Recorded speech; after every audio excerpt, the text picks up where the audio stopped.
Assalamualaikum warahmatullahi wabarakatuh. Apa kabar kalian semua?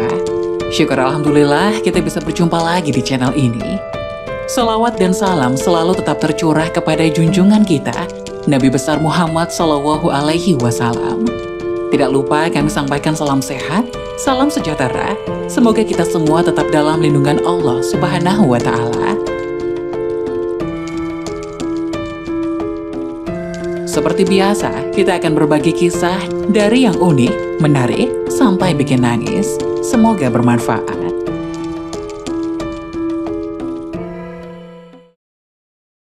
Inilah 6 amalan sebelum subuh dan sesudah sholat subuh.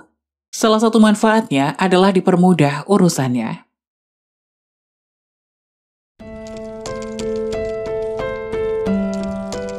Diketahui 6 amalan sebelum dan setelah subuh akan mempermudah segala urusan. 6 amalan ini dapat diterapkan sebelum subuh dan setelahnya. Banyak manfaatnya, salah satunya akan mempermudah segala urusan. Sejumlah amalan sebelum dan sesudah subuh yang akan dilaksanakan oleh umat Islam memberi manfaat bagi kehidupan dunia dan akhirat. Antara lain seperti dirikan sholat tahajud, sholat witir, dan sholat qobliyah subuh, dan lainnya. Sebagai berikut 6 pemaparan amalan sebelum dan setelah sholat subuh selengkapnya. 1. Sholat tahajud. Rasulullah Shallallahu Alaihi Wasallam pernah bersabda, "Wahai kalian manusia, sebarkanlah salam, berilah makanan, sambunglah tali persaudaraan, dan sholatlah ketika manusia terlelap tidur pada waktu malam. Niscaya engkau akan masuk surga dengan selamat." Hadis riwayat Ibnu Majah.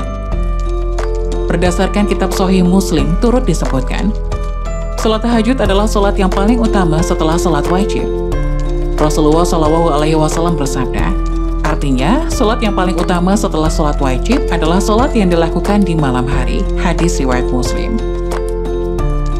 2. Sholat witir. Sholat sunnah yang memiliki rakaat ganjil. Sholat ini dilakukan setelah melakukan sholat pada waktu malam yang lain, misalnya tahajud dan tarawih. Berdasarkan dengan hadis Rasulullah Shallallahu Alaihi Wasallam diriwayatkan oleh Ibnu Umar radhiyallahu anhu, sholat witir itu 1 rakaat di akhir malam. Hadis riwayat Muslim. 3. Sholat qobliyah subuh. Ialah sholat sunnah fajar atau qobliyah subuh. Sholat sunnah ini memiliki banyak sekali keutamaan yang bahkan tidak ternilai. Keutamaan sholat qobliyah subuh ini disebutkan dalam hadis yang dikeluarkan oleh Imam Muslim dalam kitab Sholat Al-Musafirin. Dari Aisyah radhiyallahu anha, ia berkata bahwa Rasulullah Shallallahu Alaihi Wasallam bersabda, yang artinya 2 rakaat fajar lebih baik daripada dunia dan seisinya. Waktu pelaksanaan sholat qobliyah subuh adalah antara terbitnya fajar dan sholat subuh, sebagaimana dikatakan Abu Bakar Jabir Al-Jazairi mengatakan dalam kitab Minhajul Muslim. Adapun Sa'id bin Ali bin Waf bin Al-Qotani menjelaskan dalam kitab Salatul Mu'min bahwa qobliyah subuh dikerjakan setelah azan subuh dan sebelum iqomah. 4. Zikir. Selain melaksanakan sholat sunnah tersebut, amalan sebelum subuh lainnya yang dapat umat Islam lakukan ialah dengan zikir. Dikutip dari buku Apakah Amalan Kita Diterima Oleh Allah Subhanahu wa Ta'ala karya Alexander Zulkarnain, bacaan zikir yang dicintai Allah Subhanahu wa Ta'ala adalah bacaan tasbih.